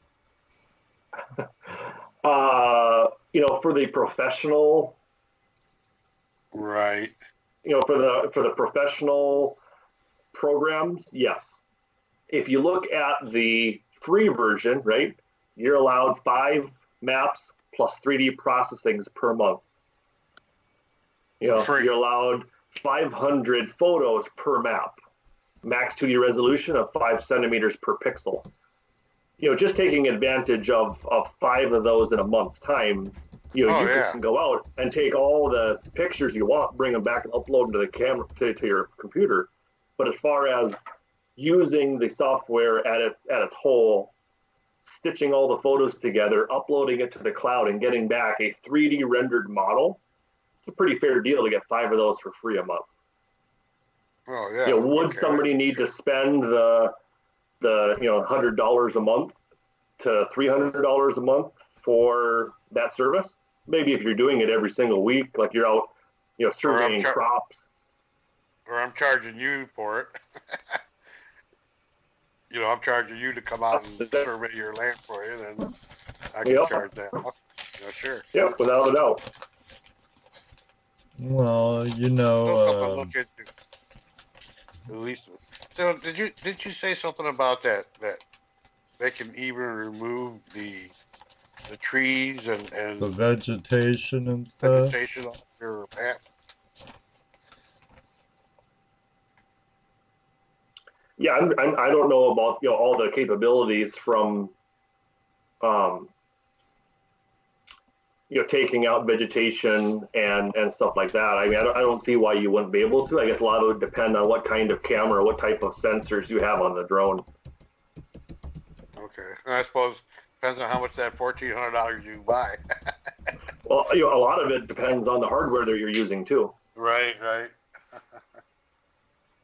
But still, if you could get something and be able to use it for free, even if it's just a limited amount of use, and it works for you, yeah, I use it. Now, But check it Pirate out. PD from Scotland, is that LiDAR? Is I think it that's what I was talking LiDAR? about, yeah. Well, remember, it's still relying on the optic or the camera that's on your drone. So, Right. Say you had a DJI Phantom 4 with a 4K camera, there isn't any additional spectrums that you can see. You're limited to whatever your camera can see. But when you upload all of that imagery to their cloud and they start to stitch the pictures together, not only are you uploading the imagery, but there's a lot of data and analytics that are Right. kind of geotagged with that imagery from an elevation standpoint. So you can actually take that image and then measure distances or radiuses or even square area, voids or square footage from the imagery based on the elevation that you took the pictures at and the geotag data associated with the image. Right. It's not looking at any additional bandwidth. So it just depends on what camera you use. If your camera has that capability, Exactly. it will work with it. Like a couple people in the chat room going, so many toys, so little money. Little money. A lot of truth to that, yeah. Yeah, right. No matter But what. at the end of the day, if it's something that you find value in and enjoy, then it's worth it. If it's something that you don't feel like you would realize the full potential of something like that, then maybe it's not for you. I fully believe that. There's plenty of, the other day I got suckered into watching a short video. I got an email from a manufacturer that makes ground penetrating radar, and I got suckered into his little 2.5 minute little pitch video online about mapping the fractures in bedrock with ground penetrating radar. Would it be fun? Heck yes, it'd be fun. Do I need it? No. Got a long spoon. So I don't know. Like I said, it's not a plug by any means for Drone Deploy. I have no relationship with them. It's just something that I've come across that I can see value in. There's only so much I can do on Google Earth or even semi real time imagery. Well, that to me it sounds like the best part of that it's as close to real time as you can get, as opposed to using Google. I mean, you can be out there and deploy. Oh, without a doubt. I've got my Google Earth pulled up right now. So I've got Google Earth Pro on my desktop. I'm looking right now, and my imagery for what I'm looking at right now is from 2016. Right. July 15th, 2016 is the most recent aerial imagery or data that I can pull. Wow, that's pretty old. Sure is, especially when you're talking about a river that has a violent and substantial spring runoff. So you really, I mean, when you look at your Google Earth map and you see it a certain way, then you go to your drone video or thing that you put together, you'll be able to really see any differences in your river run or. Oh, without a doubt, there'd be no reason why you couldn't stitch those pictures or do like an opacity or an overlay where you can overlay the two images and you can adjust the opacity between the two, and it'll tell you exactly what's changed or what's different between the two images. Right. You can see where, even in Google Earth right now, the oldest picture that I can pull out is from June 20th of 1998, and the river is.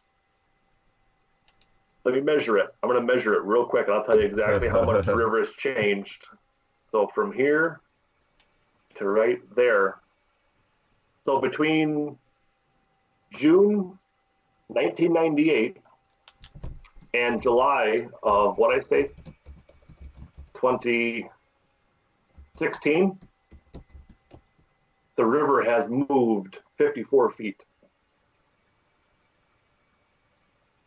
That's quite a bit. Something you wouldn't be able to see by being on the ground. Without a doubt. Nope. And I can actually see on here. So what I did is I took a screenshot from 1998 of the imagery, overlaid it to scale over the 2016 imagery, and I can see exactly where the river was back in 98. All right.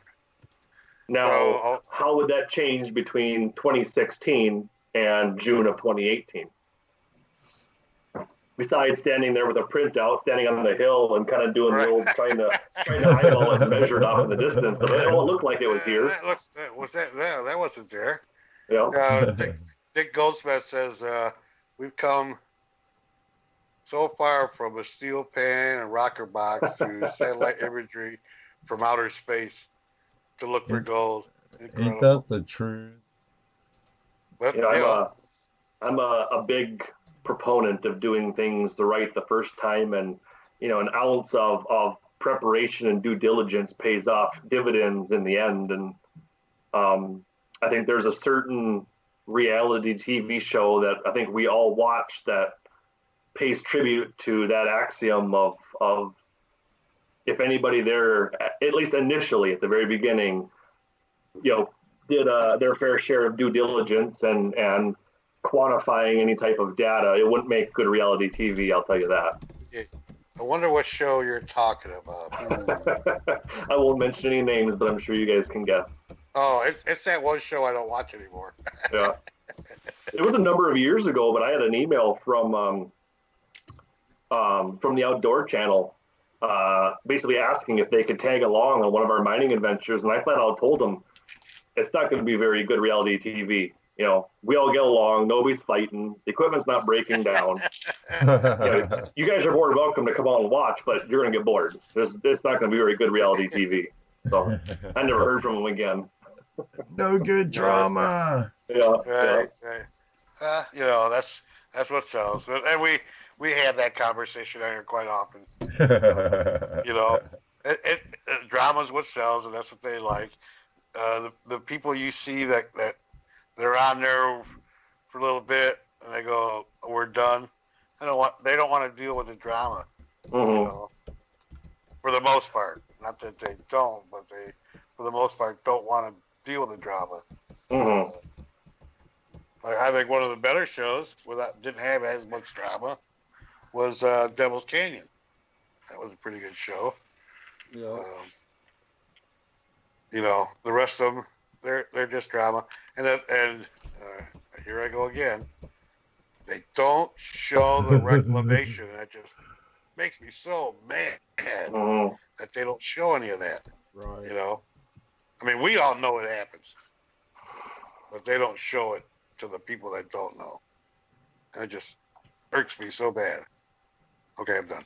It doesn't, I know that specific point there, it doesn't do any dividends to, the mining culture or the mining perception as a whole, because, Joe Blow Schmo that happens to turn on the TV and watch 25 minutes of, say, Gold Rush, and all they see is, digging giant holes and, Right. dumping rocks and gravel and dirt and mud back into the river.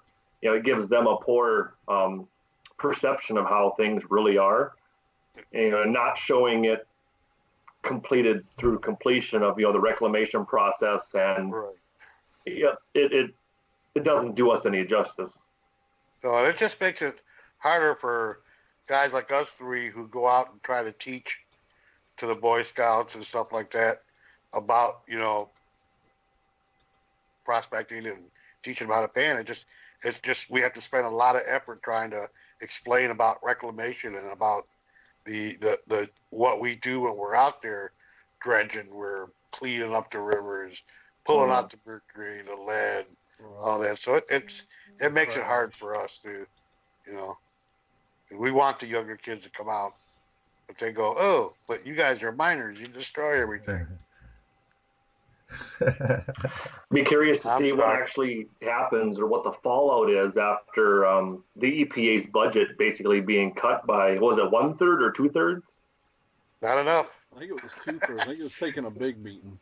Yeah, I think you're right. I think it was like their budget was cut by 2/3. Yeah, I'm pretty sure that's what it was. It's I'm all for the Clean Water Act and sure, nobody wants being dirty water. Stewards of the environment, but at the same sense, I think the EPA has overstepped their bounds on quite a few subjects over the last couple of years. Forest Service, they're the other ones, where they're closing, logging roads and basically denying you access into the forest because, they want to preserve, the forest as it is versus, what it should be, open to be enjoyed. At that rate, we're all going to be stuck in the city. Right. Well, I'm born in the 50s, and even back then, they were trying to save the environment for your kids. Telling my parents for your kids. Now they're telling me the same thing, and nothing's changed except that they've taken more away. Mm-hmm. It's for your kids, for your grandkids. Well, my grandkids aren't going to be able to play in it either because I can't now. So what are you trying to tell me? Well, we just want them to be able to look at it. From a distance. From a distance. Don't touch. You can look, but you can't touch. I hate getting out of that rant because it's so upsetting. Yeah, it can be. I hate to cut this short tonight, guys, but I got to wake up very early in the morning. So, no problem. All right. Joshua, thank you very much for coming on. We really appreciate you being with us tonight, my friend. Yes, interesting night. Yeah, anytime. Feel free to reach out if anybody has any questions. I think my cell phone number is there on the website. Always available to talk shop or whatever.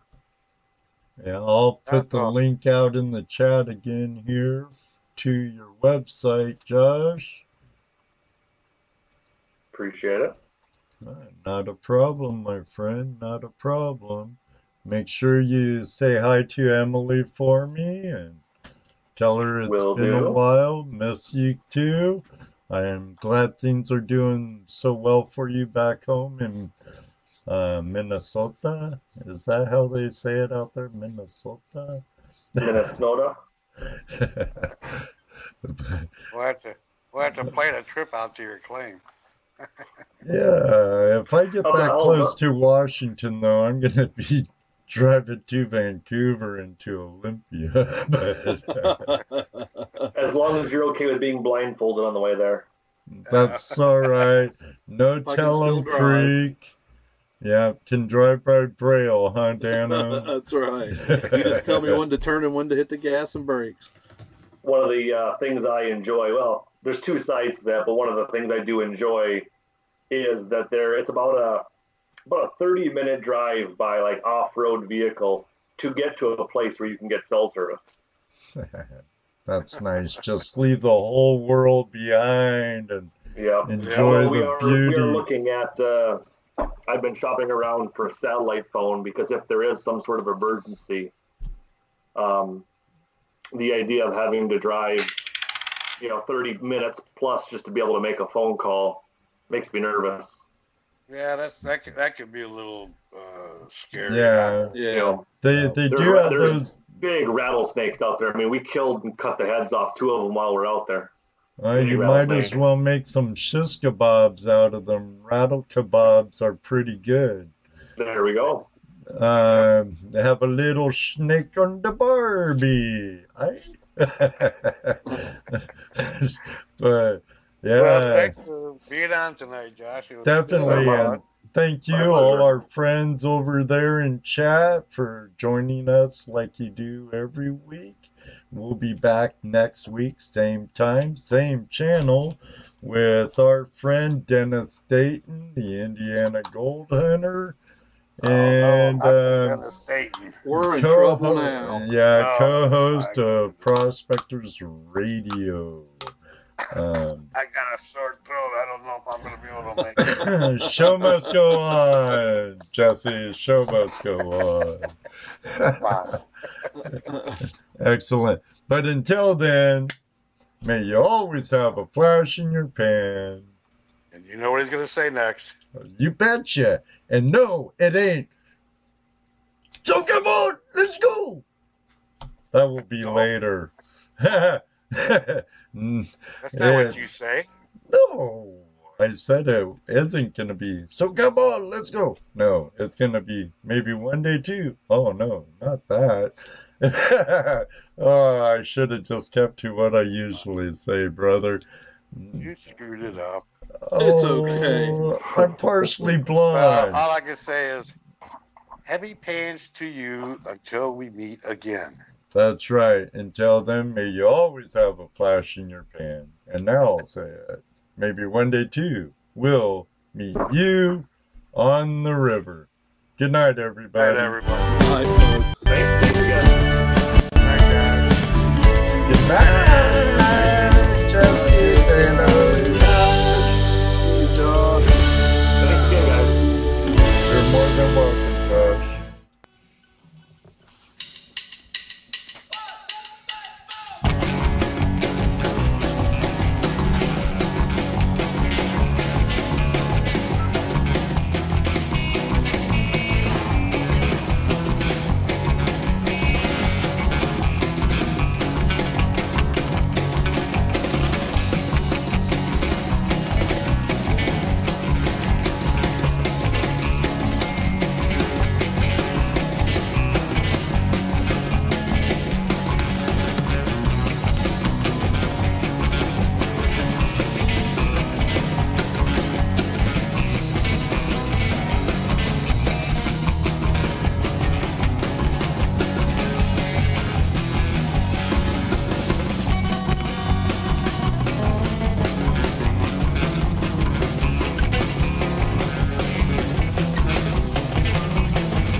the shed with a head.